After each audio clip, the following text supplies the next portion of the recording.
الله أكبر الله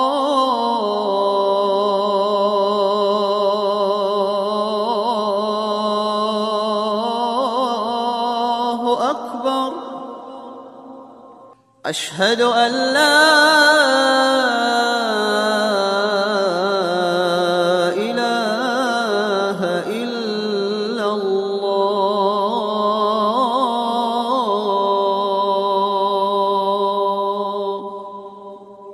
Aouzu billahi minash shaitanir rajim, bismillahir rahmanir rahim, wa salatu wa salam ala rasulillah. Chers frères du Islam, qu'il me soit permis de vous adresser le salut des hommes du paradis, le salut fraternel, le salut de la miséricorde, le salut d'Allah Azza wa Jalla. Assalamu alaikum wa rahmatullah wa barakatuh. Le calendrier islamique ou encore calendrier musulman commence l'année de l'Hégire. Il est fondé sur une année de 12 mois lunaires de 29 au 30 jours pour chaque mois. Mesdames et messieurs, bienvenue. C'est un réel plaisir pour moi de vous retrouver une fois de plus sur Acte 1. Alors, mesdames et messieurs, sachez qu'aujourd'hui, la problématique qui sera développée au cours de cette émission va porter sur Muharram. Muharram, c'est le nouvel an de l'islam. Pour plus de détails sur ce mois, suivons ce reportage de Asetan Diarra. Ce dimanche 7 juillet 2024, jour très important pour la communauté musulmane. Elle correspond au premier Muharram, 1446 Hégire. Ce jour est comparable au 1er janvier du calendrier grégorien. C'est avec joie et reconnaissance que les fidèles musulmans accueillent ce jour, car il marque la fin d'une année et le début d'une autre. Occasion pour certains de faire le bilan des 12 mois écoulés en vue de prendre de nouvelles initiatives et se projeter dans l'avenir. Merci à toi, Asetan Diarra. Nous allons à présent donner donc lecture, n'est-ce pas, de ce communiqué du COSIM et du CODIS relatif au Nouvel An musulman. Le COSIM et le CODIS informent l'ensemble de la communauté musulmane que le croissant lunaire n'a été observé sur le territoire national. Par conséquent, le samedi 6 juillet 2024, correspondant au 30 Zoualdia 1445 Hégire, et le dimanche 7 juillet 2024, correspondant au 1er Muharram 1446 Hégire, sera le début du Nouvel An musulman. Que l'année 1446 soit pour tous les Ivoiriens et tous les musulmans une année de bonheur, de longévité, de santé et de prospérité spirituelle, matérielle et morale. Je voudrais souhaiter beaucoup de bonheur, spécialement pour M. le Président de la République et tous ses collaborateurs, c'est-à-dire les membres du gouvernement et tous ceux et toutes celles qui travaillent dans les institutions. Priez aussi pour tous les leaders politiques, les chefs de partis, les chefs d'entreprise et tous ceux qui sont décideurs en Côte d'Ivoire. Qu'Allah donne à chacun longue vie, bonne santé, surtout qu'Allah les inspire, qu'Allah leur donne la bonne inspiration dans la réalisation, n'est-ce pas, de leurs objectifs au profit et au bonheur du peuple de Côte d'Ivoire. Je voudrais souhaiter les vœux pour les familles, parce que la famille, c'est la cellule de base de la société. Qu'Allah mette la baraka dans nos familles, qu'Allah protège les membres de nos familles contre les calamités, contre les tentations du Satan et contre les fitnas. Qu'Allah protège la Côte d'Ivoire et tous les habitants de ces pays. Qu'Allah nous donne beaucoup de bonheur. Que l'année 1446 soit pour nous une grande satisfaction dans le monde d'ici-bas qui nous prépare pour avoir une belle part dans l'au-delà.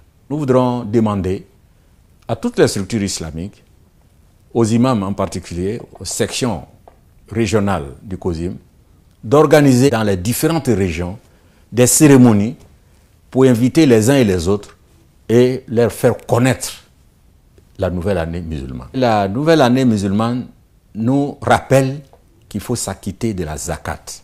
Qu'Allah bénisse la Côte d'Ivoire, qu'Allah bénisse tous les habitants de ces pays. Voilà, nous profitons, nous, équipe de l'émission Allah Akbar, pour souhaiter justement une excellente fête de Nouvel An, n'est-ce pas, à toute la communauté musulmane. Année bénie, pleine de piété, de santé, de sécurité, de fraternité et de solidarité. Alors, le mois de Muharram, quelle est son importance? Comment célébrer ce mois? La réponse avec ces guides religieux, ils sont au micro de Assitan Diarra et de Enza Traoré.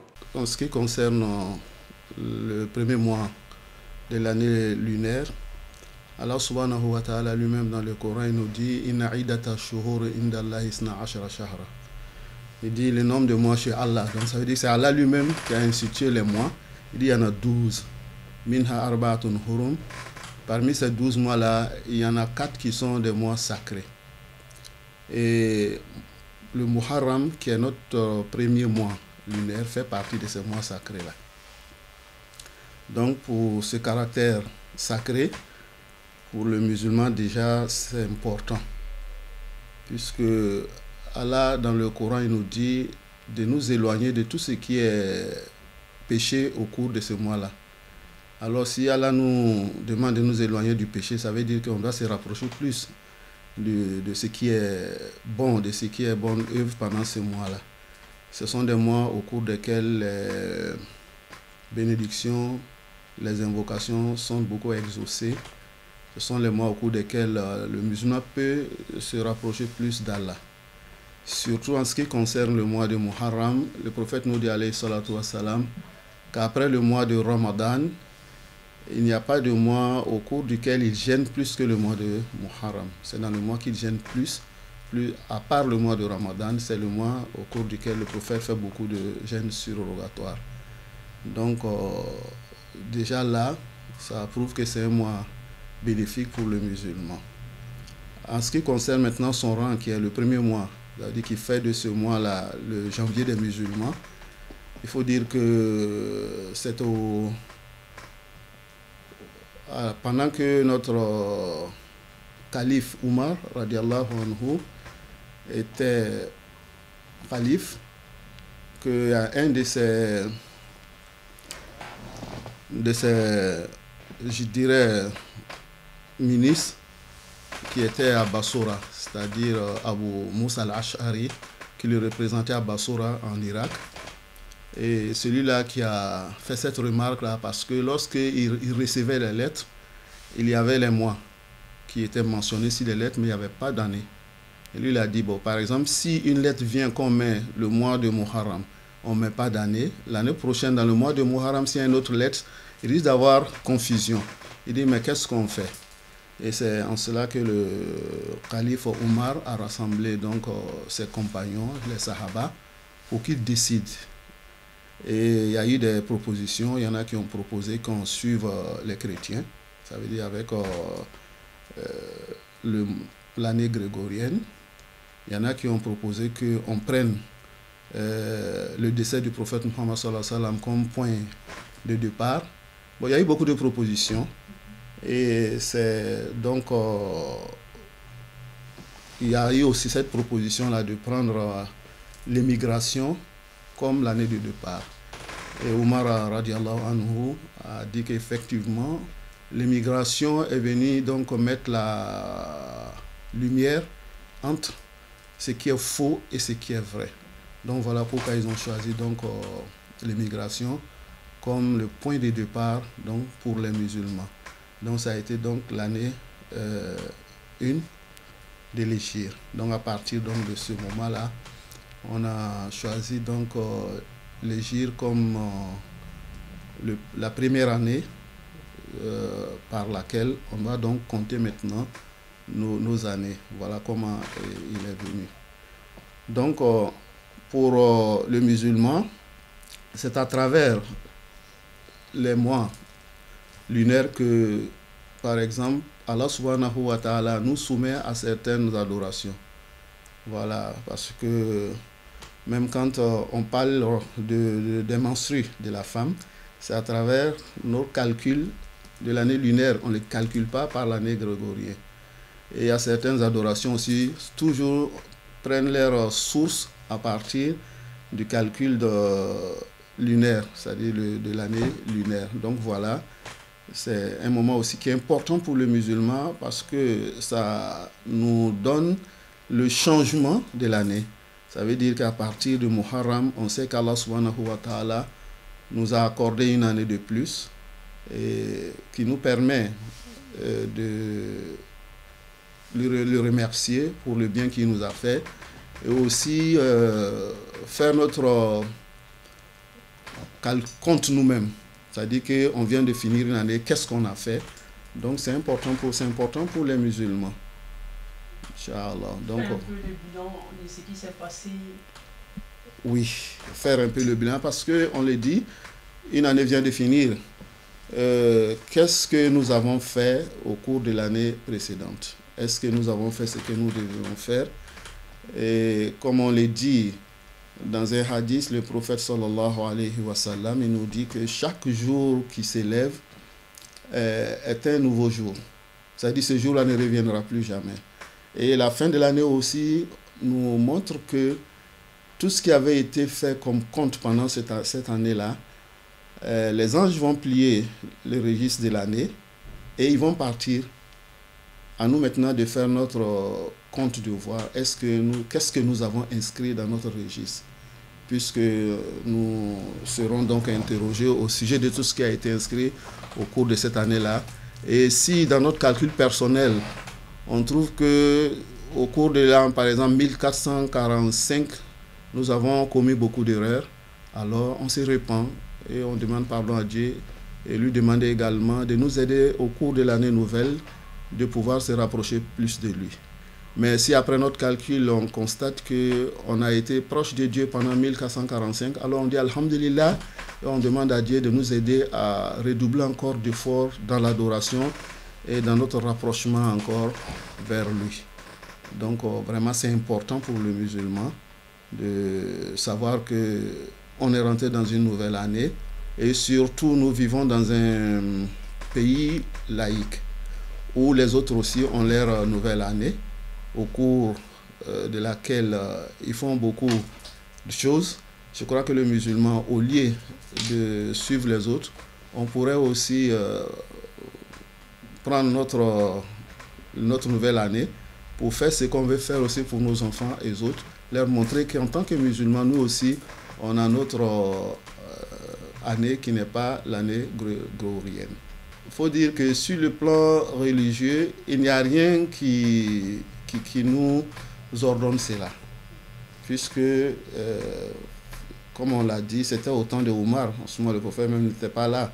Donc, on ne pourra pas dire qu'il y a un hadith qui nous dit il faut faire ceci, il faut faire cela. Mais en tant que musulman, tout acte de bien qu'on fait, c'est bénéfique pour non seulement le musulman et pour sa famille.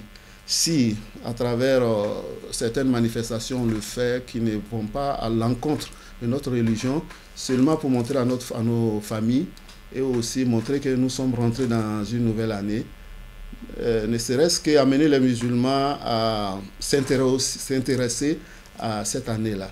Parce que si on ne s'intéresse pas à notre calendrier, par exemple la zakat, on dira que pendant le Muharram, c'est le moment de donner la zakat, n'est-ce pas? Et on dit par exemple, quand on va à la Mecque, c'est Zulhijjah. Pendant Zulhijjah qu'on fait le Hajj, on ne va pas dire que c'est en janvier qu'on fait le Hajj. Alors si on ne connaît pas notre calendrier, vraiment pour les musulmans, il y a quelque chose qui lui manque. Donc c'est important aussi de connaître cela et de aussi le célébrer. C'est important, ne pas sortir du cadre religieux. En tout cas, tout ce qui ne va pas à l'encontre des textes n'est pas interdit en islam. Ce que je peux donner comme conseil à la communauté musulmane, c'est encore une fois de plus, se donner la main. Et faire en sorte que les musulmans entrent, comme on le dit, dans la même porte et sortir la même porte. Parce qu'aujourd'hui, en Côte d'Ivoire, on sait que l'islam, il y a quand même l'entente, il y a la cohésion entre les musulmans. Mon conseil, c'est de demander aux musulmans de faire l'effort pour que cette cohésion-là, on puisse la maintenir. Parce que Dieu lui-même nous dit que lorsque on se dispute, on ne fait que s'affaiblir et aussi faire partir notre force. Nous remercions le bon Dieu d'avoir nous donné cette nouvelle année de Muharram, mois qui est vraiment bénéfique pour un musulman, pour un croyant. Le Muharram, c'est comme 1er janvier musulman, un mois qui est très important pour un musulman. Muharram, c'est un mois bénéfique. Muharram, c'est un mois spirituel. Il faut prier beaucoup d'adoration.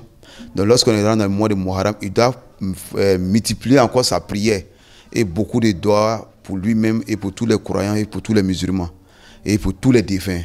Voilà, merci donc à nos guides religieux, nos hommes de Dieu, qui nous parlent de l'importance et l'utilité, n'est-ce pas, de ce mois. Alors, est-ce que les familles musulmanes célèbrent-elles le mois de Muharram, le nouvel an musulman? Alors, pour le savoir, suivons donc ce reportage de Assetan Diarra et de Enza Traoré. Aujourd'hui est un jour spécial pour la famille Ouattara dans la commune de Cocody. Elle est heureuse de débuter la nouvelle année islamique, 1er Muharram, 1446 Hégire, dans la santé et la gaieté. Une opportunité pour les membres de la famille de se faire des accolades en se souhaitant des vœux de nouvel an. Pour rendre ce moment agréable et plaisant, le repas préféré de la famille a été cuisiné. Ce jour, j'ai fait de la pintade à la sauce claire. Le foutou n'est pas encore prêt, mais bon, le riz, c'est ce que la famille aime. Je suis très heureuse d'accomplir cette nouvelle année avec ma famille. Et j'ai dit merci encore à Allah pour le hajj de mon mari qui l'accomplit. Et en tant qu'épouse, je ne peux qu'être ravie. Voilà, c'est un appel à Dieu qu'il a accompli avec sagesse. Il est parti en bonne santé. Il m'est revenu en bonne santé. Une fois la table dressée, parents et enfants peuvent se régaler. Ils dégustent avec appétit et beaucoup de bonheur le cumulant mets concocté. C'est une nouvelle année qui commence et je dirais que c'est aussi une nouvelle vie qui commence pour moi et ma famille puisque je viens fraîchement de la Mecque. Allah subhanahu wa ta'ala a permis que je fasse le 5e pilier de l'islam cette année et donc ma joie est encore plus grande. Je voudrais vraiment souhaiter une excellente nouvelle année à tous les musulmans du monde entier en général et en particulier les musulmans de la Côte d'Ivoire. C'est l'occasion de dire merci à notre cheikh Aïma Diakité, en tout cas qui a mis une organisation vraiment en place pour permettre à l'islam en Côte d'Ivoire vraiment de prendre une autre dimension. Pour ces jours festifs, le chef de famille a invité son frère jumeau pour participer à la recette du jour. Je suis content parce que c'est la nouvelle année. Et mon jumeau m'a fait appel avec son épouse et je viens à peine d'arriver. Et là, je suis très content. L'atmosphère est différente dans la commune de Marcory. Ici, la famille Diabaté préfère entamer les premiers jours du mois de Muharram, le nouvel an musulman, dans l'adoration. L'imam ka fanyana ko biye lombay kwankan ka alatando. L'imam nous a dit que c'est un grand jour, donc nous devons beaucoup prier. Nos enfants doivent savoir qu'aujourd'hui est notre 1er janvier. On a fait des prières surérogatoires et des sacrifices pour nos défunts. Je souhaite une excellente année à tous les musulmans. Comme on le voit, les premiers jours de la nouvelle année islamique est célébré différemment par la communauté musulmane. Voilà, certaines familles connaissent bien le mois de Muharram. D'autres familles, malheureusement, ne savent pas ce que c'est que le nouvel an musulman. Est-ce que c'est pareil pour les fidèles? Alors, Assetan Diarra et Enza Traoré ont promené, n'est-ce pas, leur micro voilà, dans les rues et ruelles, n'est-ce pas, du district autonome d'Abidjan. Voici donc le compte rendu.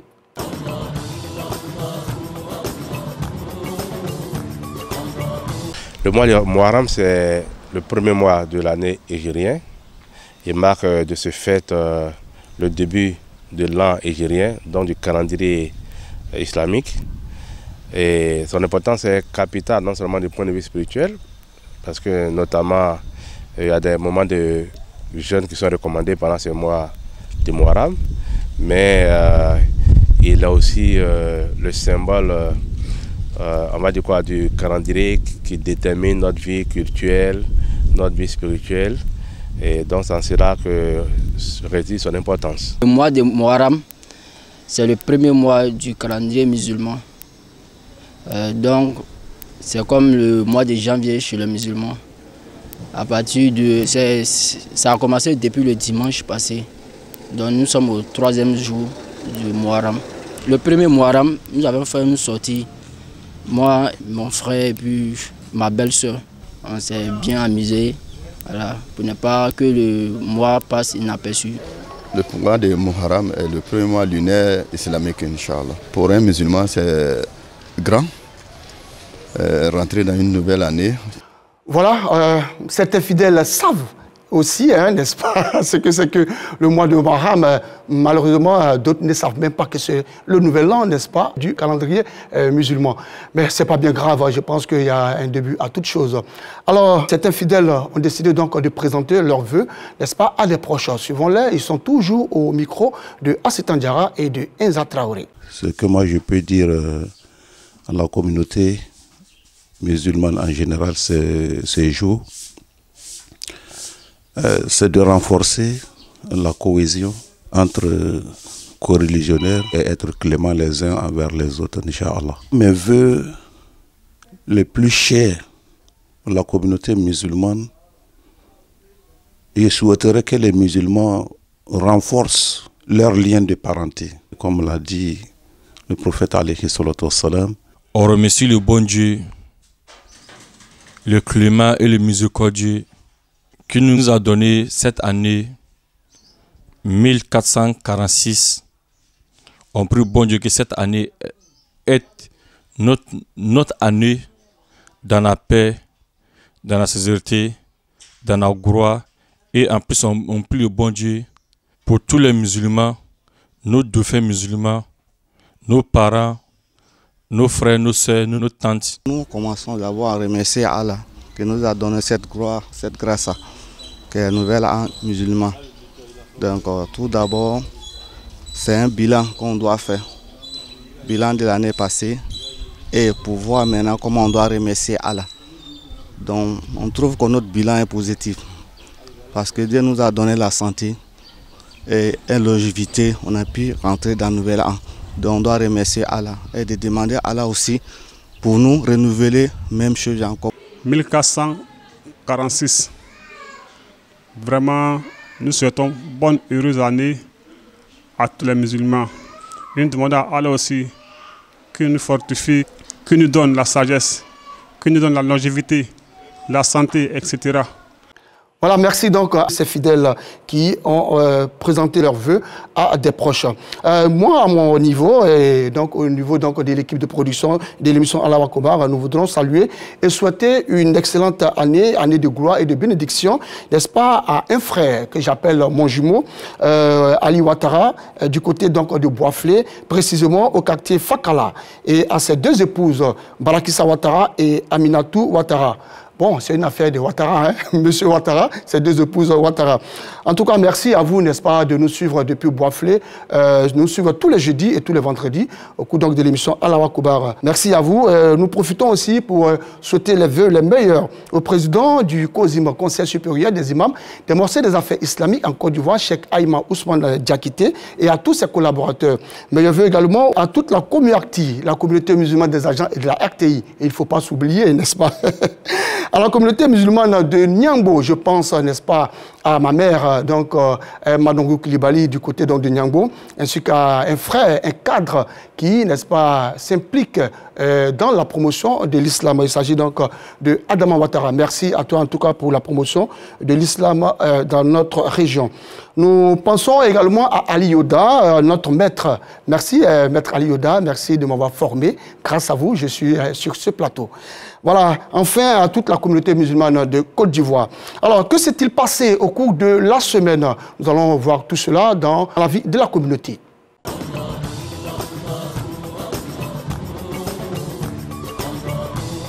Après avoir accompli les rites du Hajj, les pèlerins de Meyagui ont regagné leurs familles respectives.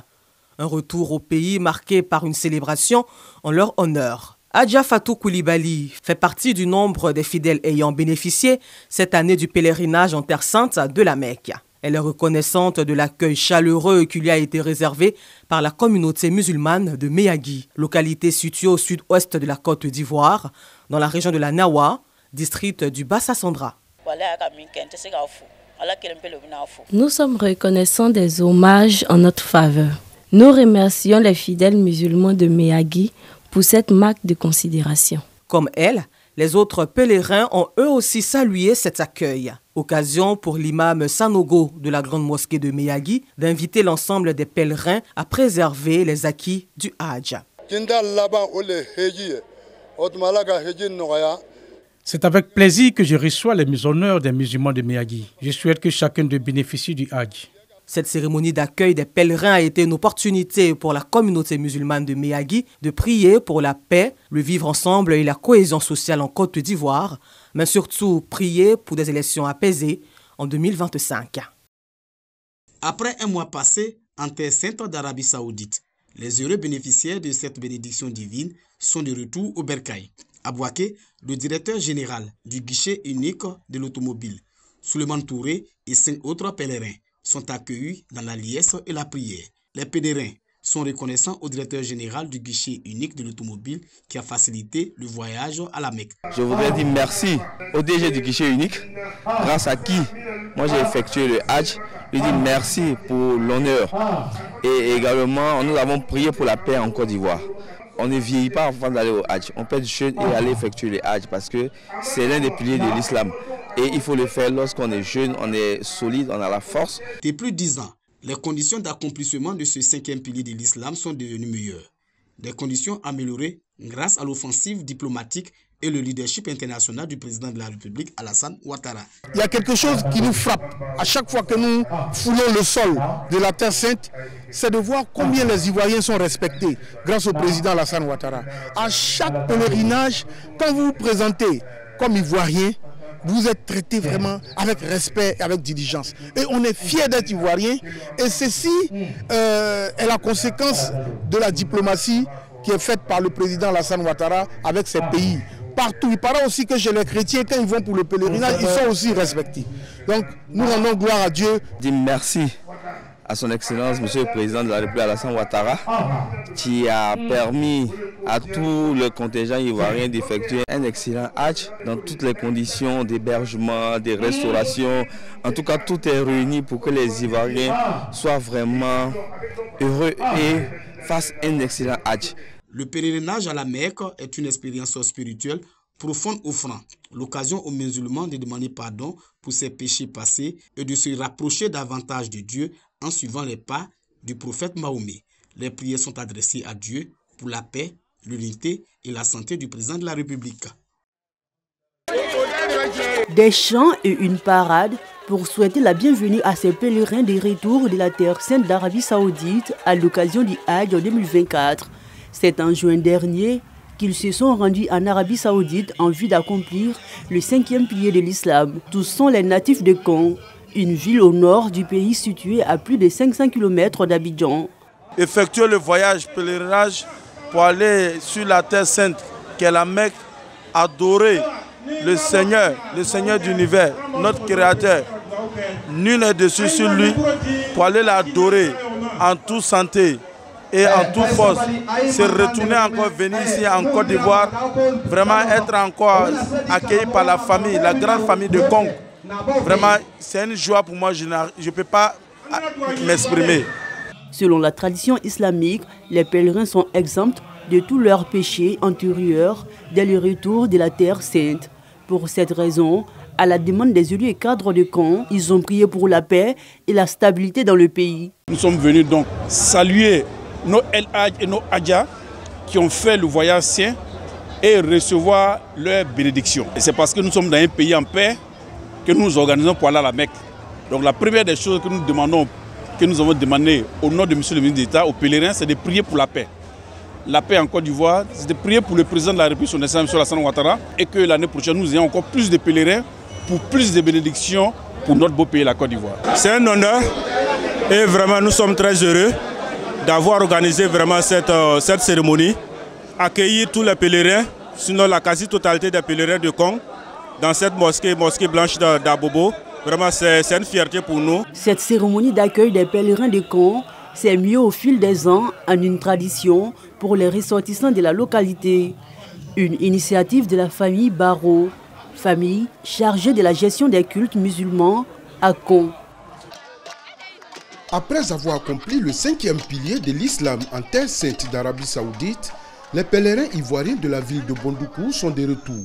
Au nombre de 208, ils ont été accueillis dans la ferveur par leurs parents et amis, ainsi que les fidèles musulmans de la ville, avec à leur tête le grand imam de Bondoukou, El Hadj Ismaël Timité. Comme le prophète a souhaité, il a dit que si vous croisez avec un pèlerin, il faut lui demander d'abord de prier pour vous. C'est ce qu'on a fait. Tous les pèlerins sont réunis. Ils ont prié pour le pays et pour le chef de l'État. Ils sont chargés tous de grandes bénédictions. Donc nous sommes venus capter ces bénédictions pour nous tous et également aussi pour le ministre d'État, Toubina Kwasi Adjoumani, qui fait beaucoup pour nous dans cette région. Les pèlerins se sont réjouis de cet accueil. Ils ont exprimé leur gratitude aux autorités ivoiriennes pour avoir créé les conditions pour que le pèlerinage se passe dans de bonnes conditions avant de relater leur voyage et les lieux saints visités. Ils ont aussi rendu grâce à Dieu pour les avoir ramenés sains et saufs sur leur terre natale. Et remercie de m'avoir accordé cette voyage-là. C'est un appel de Dieu. On a participé à tous les rites de ce 5e pilier de l'islam, fort important pour tout musulman. Et c'est une grâce qui n'est pas donnée à tout musulman. Désormais, nous sommes de nouvelles personnes et qui allons impacter positivement notre communauté, nos familles. Le grand imam de Bondoukou, El Hadj Ismaël Timité, a exhorté les pèlerins à préserver leur piété en s'éloignant de tous les actes pouvant les éloigner d'Allah. Après les différentes prestations de leurs aînés, ce sont les tout-petits de la maternelle de l'école primaire confessionnelle Al-Miskat, du groupe scolaire à Redouane de Angré Djorogobité dans la commune de Cocody qui ont séduit le public.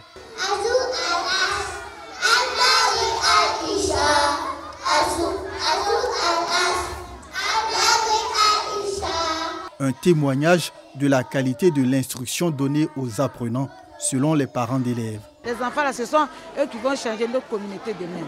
Bon, et puis on va saluer aussi les enseignants, ils ont des enseignants de qualité. Chaque fois quand l'enfant vient, non, toi-même tu sais que l'enfant apprend. L'année dernière, effectivement, on avait fait la même remarque et ça confirmait encore l'appréhension qu'on avait pour dire que ce n'était pas seulement des répétitions pour une cérémonie, mais même à la maison, c'est les mêmes habitudes qu'on a avec les enfants. Le tout petit, surtout qui est au CP1, à la maison, quand on finit de prier, c'est lui qui fait les bénédictions d'après la prière. Et j'ai vu ici, à l'unisson, tous les enfants nous ont montré que c'est l'une des viatiques de l'école. Depuis l'inscription et jusqu'à la fin de l'année, on est vraiment très fiers du niveau de nos enfants. Ça peut apporter qu'un plaisir en fait aujourd'hui, de voir son enfant évoluer dans une société où il y a différents phénomènes qui se passent, différents dogmes qui s'imposent et que l'enfant est éduqué avec la religion islamique.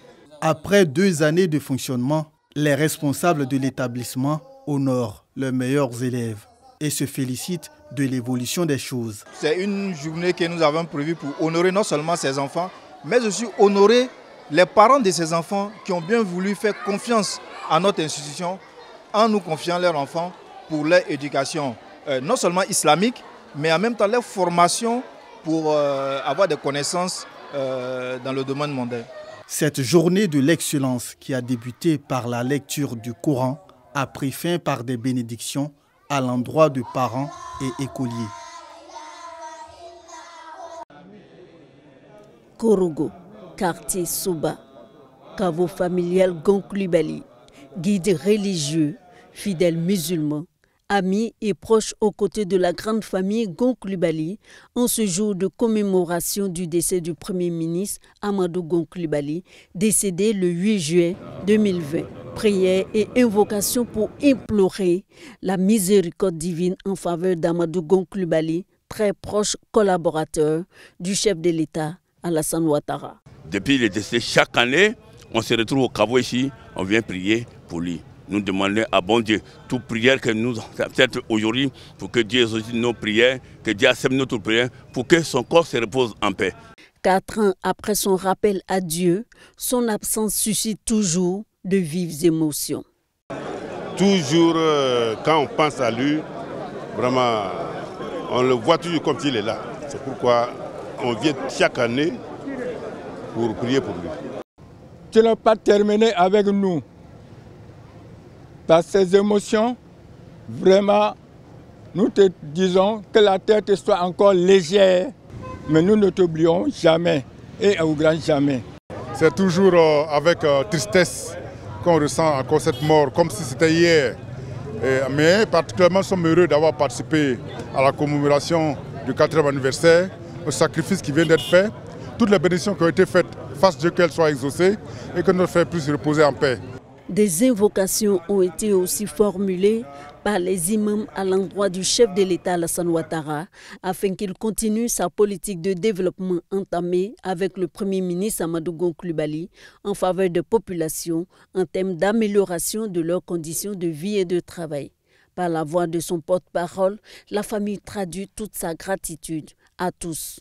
Et quand on voit la population de Korogo qui reste encore mobilisée pour prier, pour demander à Dieu d'avoir pitié d'Amadou et de l'accepter dans son paradis, les émotions sont à leur comble.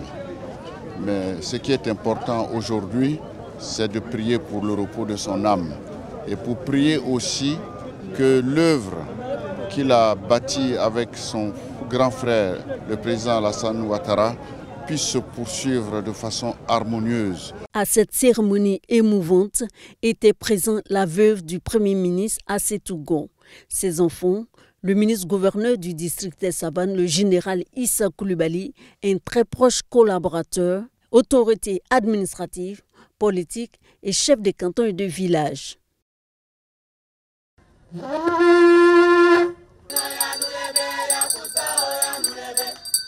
Des prières de différentes confessions religieuses en vue des élections présidentielles apaisées en 2025. À travers ces actions de portée spirituelle, ces guides religieux entendent prendre leurs responsabilités et être des relais du message de paix et de cohésion sociale auprès de leurs communautés respectives. Nous voulons la paix dans notre pays. Nous voulons aussi que la paix aussi se propage dans les cultes, dans les églises. Parler aussi à nos fidèles, vraiment de faire la paix dans les communautés, de faire la paix entre nous, les hommes de Dieu. Nous sommes à moins d'1 an des élections en Côte d'Ivoire. Nous avons tendance à chaque fois que les élections arrivent, les âmes se chauffent. Souvent les discours de haine qui circulent, ça amène souvent la population ivoirienne à avoir des intentions négatives. Donc c'est pourquoi la cellule veut dès l'instant commencer à faire des prières pour confier ces élections au tout-puissant Dieu, Allah, pour qu'il vraiment apaise les cœurs des Ivoiriens. Cette prière pour un climat apaisé est une initiative de la cellule interconfessionnelle pour la paix en Côte d'Ivoire.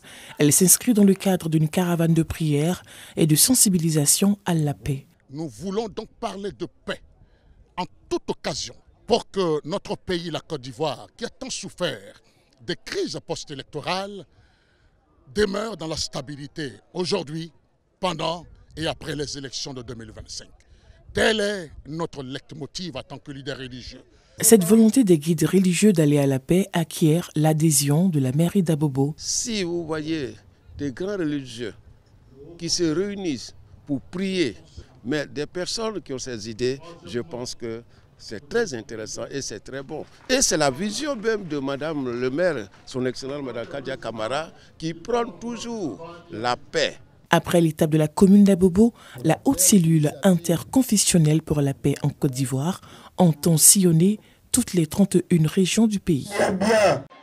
Pour la paix, ils sont venus de toutes les contrées du pays pour se retrouver au stade Félix Houphouët-Boigny. Un stade rempli par les fidèles, guides religieux musulmans et chrétiens. Ils y sont pour une journée de prière. Que nous avons hérité de nos pères, l'unicité des cœurs, mais surtout l'unicité culturelle qui donne cette force religieuse à la Côte d'Ivoire. Les religieux de la Côte d'Ivoire ont compris la nécessité d'être ensemble, d'être unis pour parler la même voix. C'est ce qui nous amène ici quand nos frères se rassemblent pour communier, pour prier pour la paix en Afrique, en Côte d'Ivoire.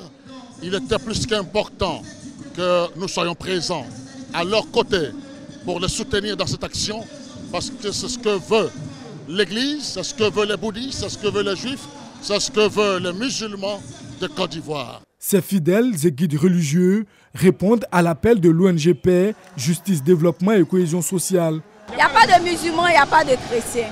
Pour lui, une histoire de paix. Il faut que les peuples puissent s'entendre et s'unir. Quand on parle de paix, tout le monde doit se mobiliser.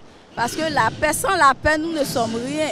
Et nous disons merci au président de la République, son Excellence Alassane Ouattara, qui a bien compris tout ce qui est la paix, la cohésion sociale.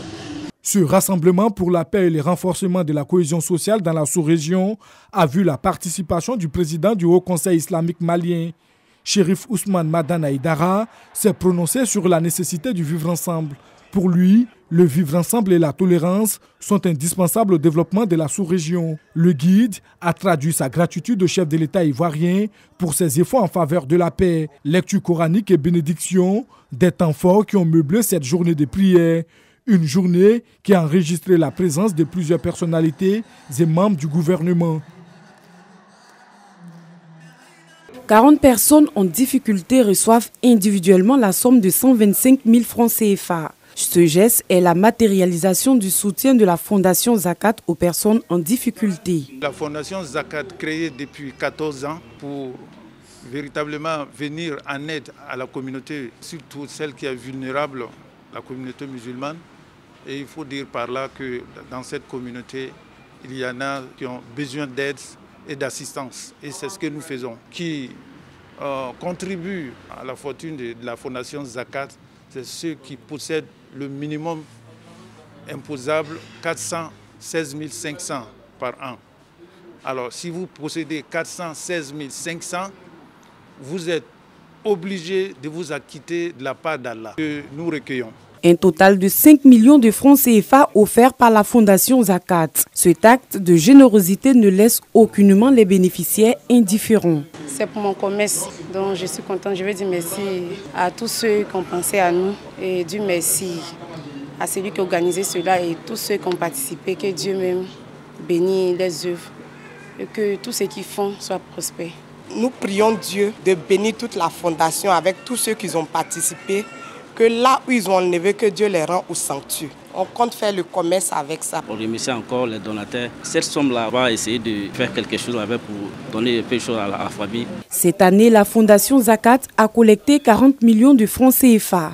Les 35 millions restants seront utilisés pour soutenir d'autres couches vulnérables, à savoir les veuves et les orphelins. Voilà, merci à tous nos reporters qui nous ont permis de savoir ce qui s'est passé au cours de la semaine dans la vie de la communauté. Alors, bonne nouvelle, comme je l'ai dit la semaine dernière, bonne nouvelle pour vous. Allah Akouba Vacances aura bel et bien lieu cette année. Alors, pour préciser cela et pour vous témoigner qu'effectivement, Allah Akouba Vacances aura lieu, suivant donc le spot de Allah Akouba Vacances. Dieu est bon tout le temps. Et c'est reparti pour votre émission préférée, Allah Akoubar Vacances. C'est pas le fils de Rokia qui est là. Allah s'en fout de ça. Pardonnez, faites à cause d'Allah, il va partir. Ah mon fils, ne tombe pas d'associer à Allah. Car l'association à Allah est vraiment une injustice énorme. Mon Coran, tu es le printemps de ma vie. Mon Coran, je te récite et plus souci. Mon Coran. Allah Akoubar Vacances tous les jeudis à partir de 21h45 sur RTI1. Rediffusion tous les vendredis à 9h05 avec Kone Pargasoro Demadongi. Voilà, donc vous êtes satisfaits, moi aussi, et toute l'équipe de production de l'émission Allah Akbar est également satisfaite du fait que Allah Akbar Vacances, n'est-ce pas, revient encore cette année pour l'édition 2024. Alors, une note triste, l'équipe de production de l'émission Allah Akbar profite donc de cette occasion pour présenter les condoléances au directeur Eris Congo qui a perdu sa mère génitrice. Alors vraiment beaucoup de courage à toi, monsieur le directeur. Qu'Allah subhanahu wa ta'ala te fortifie. Sachez que Eris Congo est membre de la communauté musulmane des agents de la RTI Communarty. À ce titre, vraiment, nous lui présentons toutes les condoléances les plus attristées. Qu'Allah subhanahu wa ta'ala te fortifie. Alors voilà, c'est la fin de cette émission. Rappelons que nous avons parlé aujourd'hui de Muharram. C'est un mois qui fait partie des 12 mois du calendrier hégirien, le calendrier musulman. Et Muharram, c'est le nouvel an du calendrier musulman. Merci à vous de nous avoir suivis. Je vous donne rendez-vous jeudi prochain, même heure et même chaîne. Rappelons que vous pouvez suivre la rediffusion de l'émission Allah Akbar tous les vendredis à partir de 9h. Salam alaikum wa rahmatullah wa barakatuh.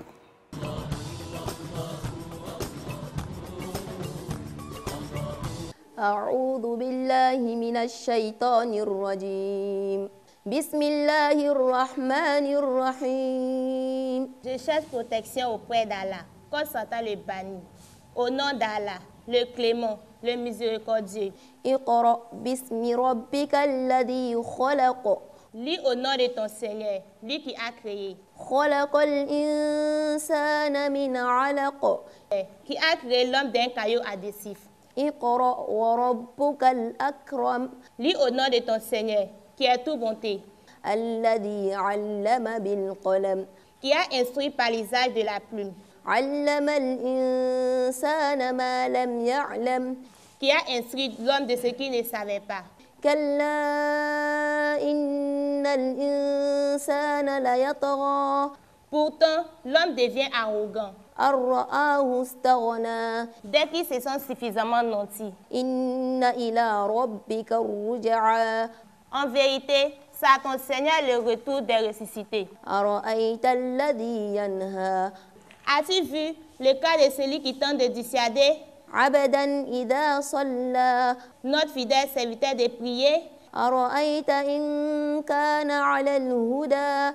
As-tu vu s'il est sur le droit chemin أو أمر بالتقوى. ou s'il ordonne les actes de piété? أرأيت إن كذب وتولى. As-tu vu s'il renie et se détourne de ta mission? ألم يعلم بأن الله يرى. Ne sait-il pas qu'Allah l'observe? كلا لئن لم ينته لنسفعا بالناصية. Mais alors, s'il persiste, nous allons le saisir par le front. ناصية كاذبة خاطئة. Ce faux menteur est coupable. فليدع ناديه. Qu'il fasse appel aux siens. سندع الزبانية. Nous appellerons les anges de l'enfer. كلا لا تطعه واسجد واقترب. Eh bien, évite de l'écouter et continue de prier en te prosternant pour te rapprocher de nous. أعوذ بالله من الشيطان الرجيم بسم الله الرحمن الرحيم اقرأ باسم ربك الذي خلق خلق الإنسان من علق اقرأ وربك الأكرم الذي علم بالقلم علم الإنسان ما لم يعلم كلا إن الإنسان ليطغى أن رآه استغنى إن إلى ربك الرجعى أرأيت الذي ينهى عبدا إذا صلى أرأيت إن كان على الهدى أو أمر بالتقوى أرأيت إن كذب وتولى ألم يعلم بأن الله يرى كلا لئن لم ينته لنسفعا بالناصية ناصية كاذبة خاطئة فليدع ناديه سندع الزبانية كلا لا تطعه واسجد واقترب. Je cherche protection auprès d'Allah, quand Satan le bannit. Au nom d'Allah, le clément, le miséricordieux, lis au nom de ton Seigneur, lui qui a créé l'homme d'un caillou adhésif. Lis au nom de ton Seigneur, qui est tout bonté, qui a instruit par l'usage de la plume, qui a instruit l'homme de ce qu'il ne savait pas. Pourtant, l'homme devient arrogant dès qu'il se sent suffisamment nanti. En vérité, c'est à ton Seigneur le retour des ressuscités. As-tu vu le cas de celui qui tente de dissuader notre fidèle serviteur de prier? As-tu vu s'il est sur le droit chemin ou s'il ordonne les actes de piété? As-tu vu s'il renie et se détourne de ta mission? Ne sait-il pas qu'Allah l'observe? Mais alors, s'il persiste, nous allons le saisir par le front. Ce faux menteur est coupable, qu'il fasse appel aux siens. Nous appellerons les anges de l'enfer. Eh bien, évite de l'écouter et continue de prier en te prosternant pour te rapprocher de Dieu. Allahu Akbar, Allahu